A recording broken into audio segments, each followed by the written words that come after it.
But let's go through the lineups here for the Flames and the Canucks as they are heading into the bubble. The Flames are sending 31. They're going 4 goaltenders. The Canucks are going 3 goaltenders. Don't think there's any real big surprises with the Flames, but I think the big question still remains with the Flames is who starts game 1. And I have to tell you, I'm going to be honest, Devin and Heidi, I'm a little bit getting more and more concerned about David Rittich. I know that this is scrimmage, and I know, but if you go back and listen, by the way, to our podcast with Kevin Woodley, he even observed that there seemed to have been a change.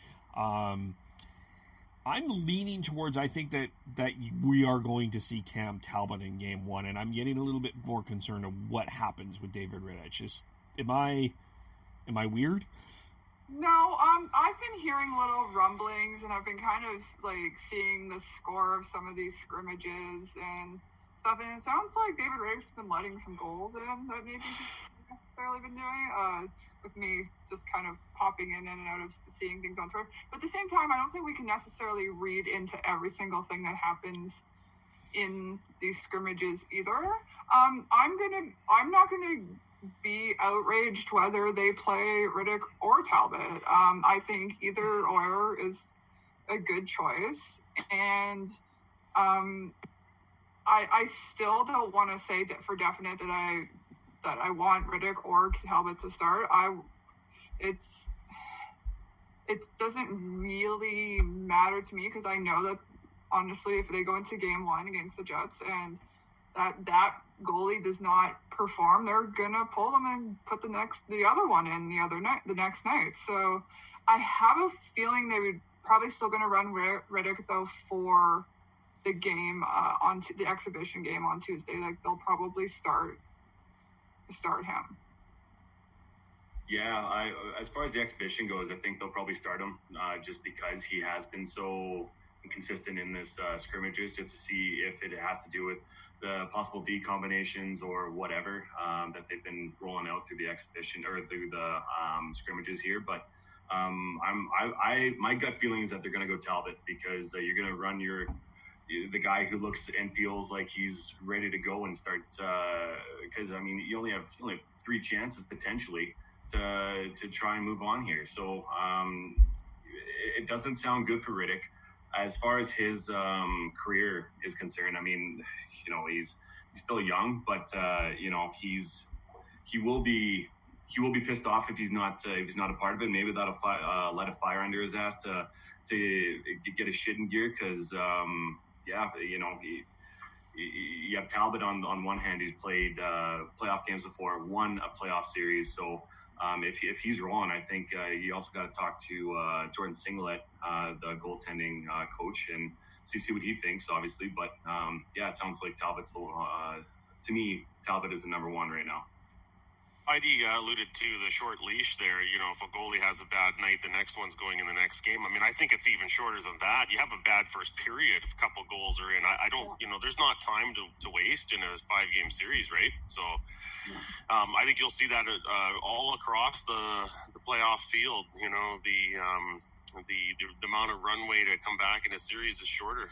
Yeah, well, especially with teams that have 2 goaltender situations like the Flames do. Like if it's Hellebuck, I think your Markstrom, or your Carey Price, you're probably letting him figure that out. But if you have a situation where it's Rittich Talbot or Smith Koskinen as an example, I think you got to think quickly.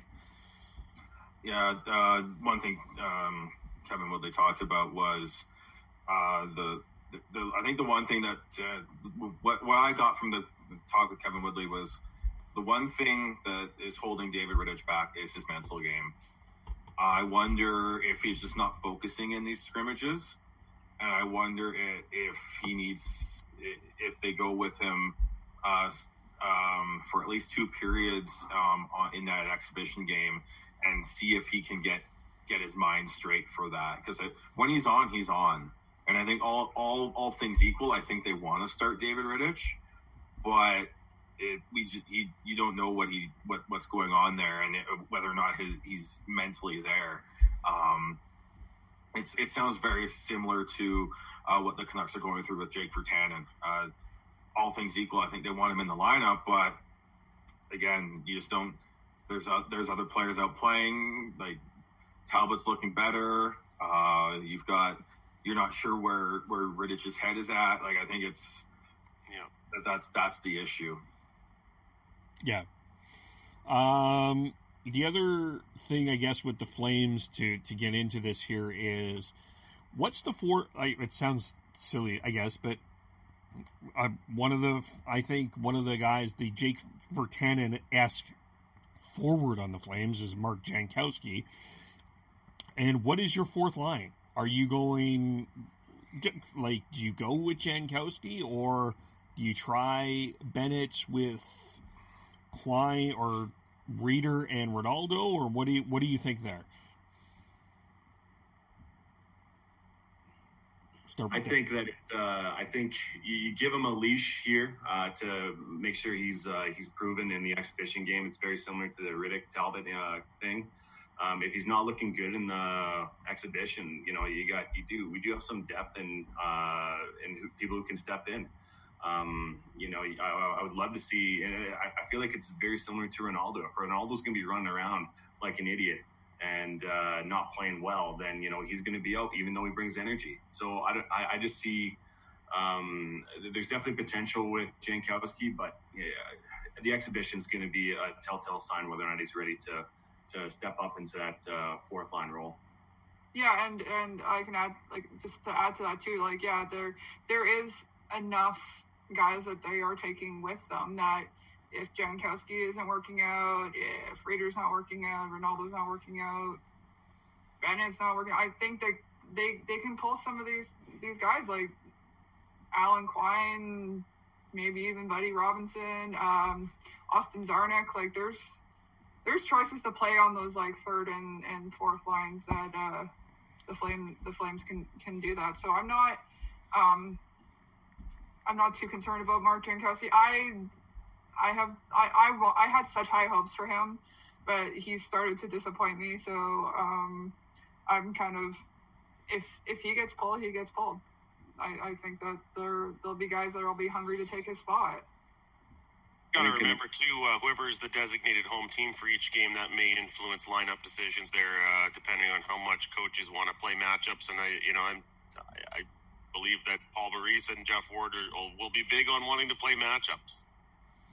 I'm assuming the top three lines are set with looks like Lindholm's going back to the right wing with Gaudreau and Monahan, and then you've got the quote unquote matchup line of Tkachuk, Backlund, and Mangiapane. And then you've got Lucic, Ryan, and Dubé. Yeah. They might, Ryan, so I think before Ryan was playing, and Bennett was switched. I think Bennett was playing, can you pull that diagram back up? I'm a visual learner. So, I think Bennett was playing in the middle on that third line. Yeah. And they had Ryan down on the left wing there too. So as I said, there's options there. I would have Bennett on the wing. Playoff Bennett needs to be on the wing, in my opinion. He can bang and crash out there on the wing better than at center. So you and against the Jets, who have are willing to play a bang and crash game, an up tempo game, I think you need him on there to help slow things down and grind it out. So I think him on the wing's probably better.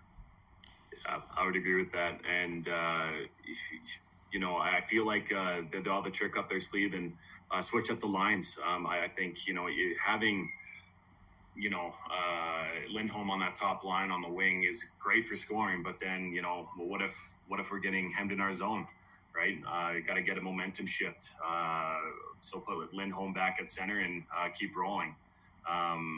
As going back to the fourth line, one thing I just thought about was that I feel like you want to have the fourth line's only going to be out there to create energy, right? They're not going to be out there in key situations or anything like that. And I feel like having a veteran or big body like Buddy Robinson. I remember a couple of games that he played up here, he was running around, and I believe he got into a fight. So I feel like you need to have that energy down there, and I feel like Jankowski doesn't bring that. I as far as like the top three lines go, I think they're pretty set. But having Bedin on the wing is definitely beneficial for playoff hockey. Well, especially with this Jets defense and their defensive structure, and especially talking to the Grit Per 60 podcast, how unenamored they are with this Jets defense overall. I think the more pressure that you can put on that Jets defense, the better, because you'll get your chances on Connor Hellebuck. It's going to be hard. I'm not saying it's going to be easy to score on him, but it's going to be a lot of pressure on there. So it's a matter of taking advantage of those opportunities.